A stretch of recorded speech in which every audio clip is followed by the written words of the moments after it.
እንዴት ናችሁ? እስኪ የራስ ዓለም ማለት ምን ማለት እንደሆነ አንዴ ፖዝ አድርጉና እስኪ ሶልቭ አድርጉት። የራስ ዓለም ማለት ወደ መልሱ ስንሄድ የራስን ህይወት መጀመር ማለት ነው። የራስን ህይወት ደግሞ መጀመር የምንጀምረው የሌሎችን ህይወት በማየት አይደለም። ለምሳሌ አንድ እግር ኳስ ማየት የሚወድ ሰው እግር ኳስ ከማየት ይልቅ ወደ እግር ኳሱ ዓለም ውስጥ ተቀላቅሎ ለምን ራሱን አይሞክርም? መጫወት ያን ያህል ባይችል እንኳን ለምን ተጫውቶ ራሱን በዛ ውስጥ አያገኘው? የራሱን ደስታ በአይን ከምናያቸው ነገሮች ይልቅ በአካል ሂደን የምናያቸው ነገሮች ውስጣችን ላይ በደንብ እርካታ ይሰጡናል። የራሳችንን ዓለም እንድንኖር ያደርጉናል። የራሳችን ቀለም እንድናውቅ ያደርጉናል። ብዙን ጊዜ እኛ ሰዎች ስንባል ከሰዎች ነው የሆነ ነገር ኤክስፔክት የምናደርገው።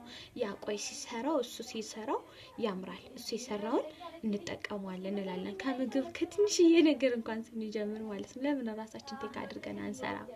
የራሳችን ዓለም ለምን አንኖርም የሚለው ከተመቻችሁ ደግሞ